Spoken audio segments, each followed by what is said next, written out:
Very good morning, students, and welcome back. Today we are going to do an excerpt Pip and the Escaped Prisoner from the novel Great Expectations, written by Charles Dickens. Charles John Hupham Dickens, born on February 7th, 1812, was an English writer and social critic. He was one of the greatest novelists in the history of English literature, known for his novels like Oliver Twist, A Tale of Two Cities, A Christmas Carol, Great Expectations, etc. Now, let us find out what is there in this excerpt Pip and the Escaped Prisoner. Joe was the blacksmith who worked in the forge. He was very big and I was very small. But we understood each other. We also shared a problem. Our problem was Mrs. Joe and Mrs. Joe's temper, which was sometimes very fiery. Neither Joe nor I could do much about it, but we put up with it together, and Mrs. Joe put up with us just. Pip, his full name was Philip Perrip, is a young boy who has lost his parents, and now he lives with his sister, Mrs. Joe, and her husband, Joe Gargery. Joe Gargery is a strong but gentle blacksmith. Blacksmith is a person whose job is making things out of metal by hand. Mrs. Joe Gargery is Pip's sister and a mother figure to Pip after the death of their parents. Mrs. Joe is also very short tempered, means she gets angry very quickly on small things. Mrs. Joe's temper is common for both Mr. Joe and Pip, but the good thing is they all live together under same roof.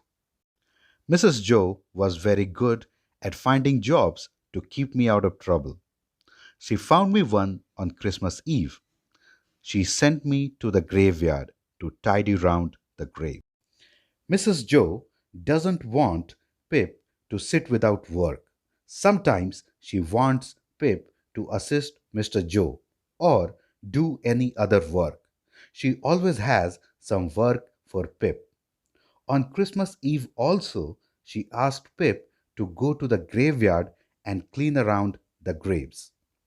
In Christian religion, during festivals like Christmas or Easter, people tidy round the graves of their family members, decorate the graves with flowers, and offer their prayers.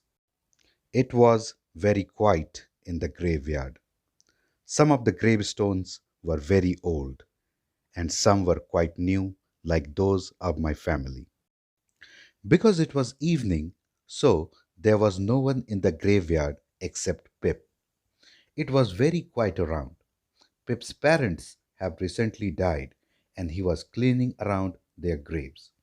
He saw that some gravestones are very old and some were new, like those of his parents. Looking at the old and new graves frames a thought in the mind of a child that people had died before and after, and someday or the other, all our loved ones die. I couldn't cry at the forge. It worried Joe and it angered Mrs. Joe. But I could cry as much as I liked in the graveyard. And since it was Christmas Eve, and the grey and damp, and the wind was so cold, and I was all alone, that's what I did. I sniffed and then rubbed my eyes with my muddy hands. My tears came faster and faster. It seemed to me that my tears were the only warm thing in the whole cold world, and that thought made me more sorry for myself than ever.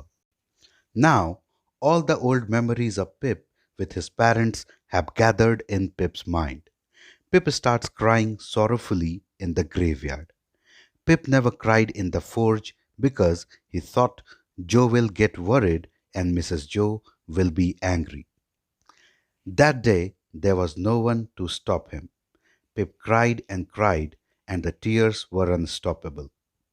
It was Christmas Eve, the month of December. The cold wintry wind was making Pip's body shake and shiver. The only warm thing he could touch was his own tears. When he wiped his tears with his muddy hands, he felt lonely and helpless. I cried and cried as a thin mist crept in from the marsh. Stop your noise! I leaped in terror. The voice had come from the shadow by the wall. The shadow moved and became a terrible figure, a man, perhaps. Marsh is an area of land that is always wet. While Pip was lost in his world of sorrow, suddenly he felt something is coming out of the marsh. Then he heard a sound saying, Stop your noise. Pip was extremely terrified after hearing that sound. Then he saw a shadow coming towards him. That shadow was a giant creature, with a frightened figure looking like a hunted animal. Very difficult for Pip to say a human or a beast. He looked like a man freshly dragged out from the soaking earth. He was dripping wet and cold as clay. His hands gripped my arms, and his horrible voice said he might cut my throat. I believed every word. When it came closer, Pip saw more clearly that he was a man. He was hiding himself in the marsh. He might have got irritated with Pip crying so loudly for so long, and finally he decided to come out from the marsh and stop Pip. His body and clothes were covered with mud and filth. He quickly approached Pip, held Pip's arms with both hands, and said in a horrible voice that he will cut off Pip's throat. Might be because he wanted Pip to shut up. Pip felt that his hands were wet and cold like clay, and he had no other choice instead of obeying his orders. But he didn't cut my throat. He tipped me upside down to empty my pockets. I kept a piece of bread with me when I could, to throw to a savage, starving dog that guarded a nearby farm. The terrible man ate that dry bread as if he might die if he didn't. And he mentioned that he might also eat me. I believed that too. I had never met a man who so plainly spoke the truth. The giant man did not cut Pip's throat, but he started searching him. The giant tipped Pip upside down so that whatever Pip had in his pockets fell down on the ground. Pip used to carry a piece of bread in his pocket to feed a violent, hungry dog who used to guard their farm. The giant man picked up that dry bread and started eating it like he was hungry for ages. He was so hungry that he might eat Pip also, he said. The giant man said this with so much pain and conviction that Pip had to believe that. He was a prisoner, escaped. I knew that when I saw his leg with the iron ring around it. A chain was fixed to the ring, and a great iron ball, bigger than my head, bigger than his head, dragged from the chain. Pip lowered, and he saw a broad ring around his right leg. There was an iron chain fixed to the ring, and the other end of chain was fixed to a huge iron ball which was even bigger than giant man's head. It is called iron ball and chain. Between 17th and mid 20th century it was used by British Empire to shackle the prisoners when being transported or given outside exercise. Pip soon learned that he is an escaped prisoner. The man told me what he wanted: food and a file. Do you know what a file is? He asked me. The giant man ordered Pip to bring a file and some food. He also asked Pip if he knows how a file looks like or not. Maybe because he didn't want Pip to bring something else and waste more time. I knew what a file was because Joe had them at the forge. It was a tool that would saw through iron. If the man sewed with a file for long enough, he could cut through the ring on his leg. Living in a blacksmith's house, Pip of course knew what a file is. File is a metal tool with many small cutting edges raised on its surface. Pip also knew that if the prisoner sawed the iron ring with the file for long enough, he can get rid of that ring. Food and a file. He told me to bring them in the morning and tell no one. Or he would have my heart and liver. That's what he said. And then he let me go. The prisoner was very clever also. He thought if Pip stays in the graveyard for long, his family members may come searching for him and the prisoner may get caught. So he told Pip to come with food and file early in the morning. And he also threatened Pip by saying if he didn't come early morning, then he will find him and eat away his heart and liver. After saying this, the prisoner let him go. I didn't want to steal from Joe. I liked him too much. I didn't want to steal from fiery tempered Mrs. Joe either. But that night I did both. I didn't do it just because I was afraid of the escaped prisoner. That was not the whole reason. Almost, but not quite. Now, Pip is in the middle of a situation. If he tells his sister and brother in law about his encounter with the prisoner and what he has asked for, they will never allow Pip to go back to him. And if Pip didn't bring him the food and the file, then, as per his threat, the prisoner will find Pip's house and not only kill him, but can kill Mr. and Mrs. Joe also. After a long tussle, Pip finally decides that he will steal the file and food and give it to the prisoner and come out of this situation. But if he steals file from the forge, it will make Mr. Joe sad. And if he steals food, it will make Mrs. Joe angry, which he didn't want to happen. On the other hand, he was haunted by the thoughts of the escaped prisoner. And at last, Pip steals both the things that night. I had been cold, but he had been colder. I had been hungry, but he was ravenous. I had thought I was alone, but he was the loneliest person I had ever met. And he was frightened. I thought he was as frightened as me.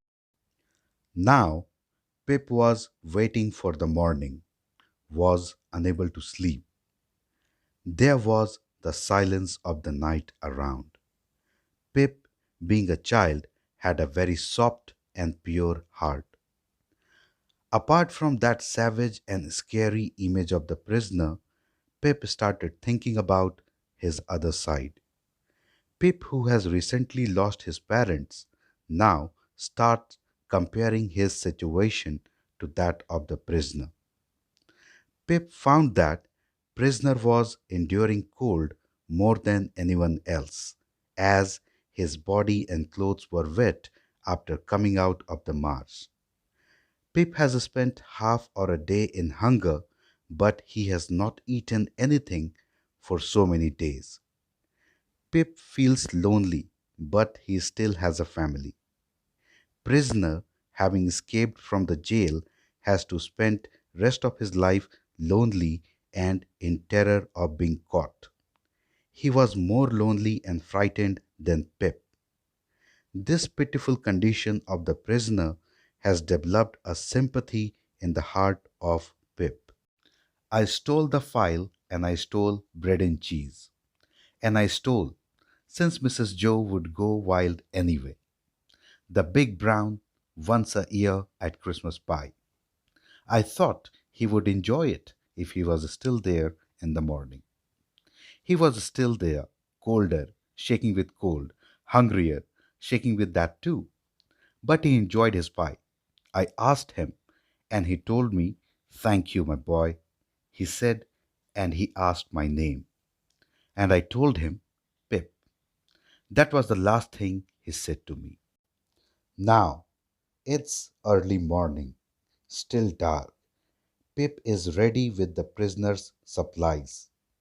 Now, in food, Pip has big brown bread with cheese and a Christmas special pie. Pie is a big dish of meat, fruit, or vegetables. Pip knew that when Mrs. Joe will wake up and find the pie is missing, she will be angry like a wild beast.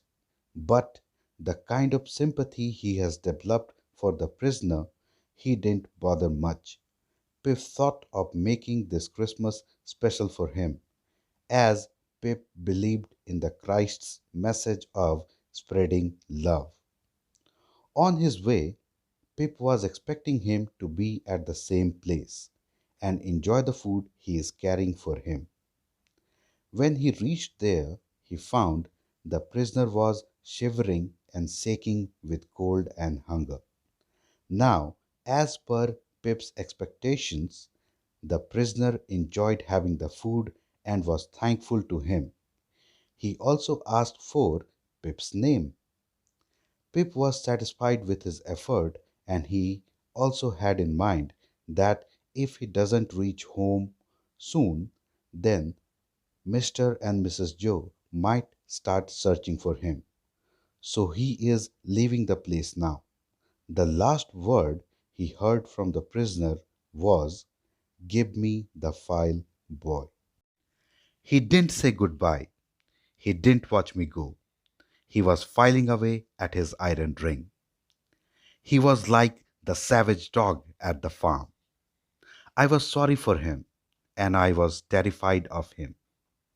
I would never have dared unchain him. I left the prisoner unchaining himself, and I went back to the forge. As soon the prisoner handed the file, he didn't even say goodbye or watched Pip leaving. He started filing away the iron ring. Pip was still looking at the prisoner.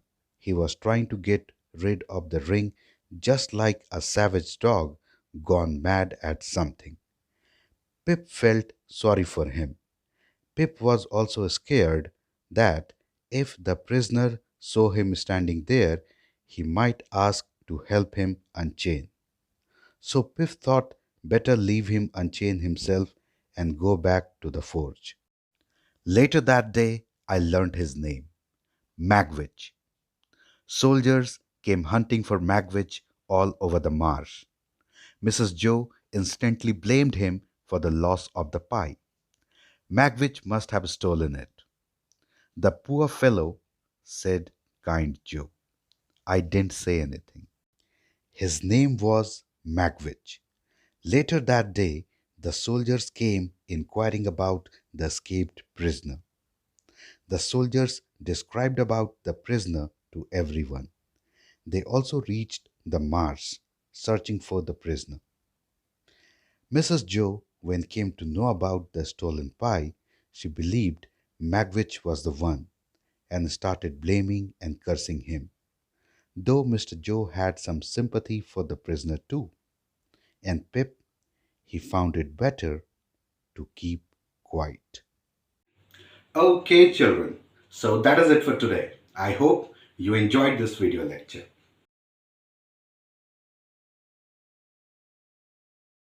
So we will meet again in another video lecture with some new chapter. Till then, thank you very much and God bless you all.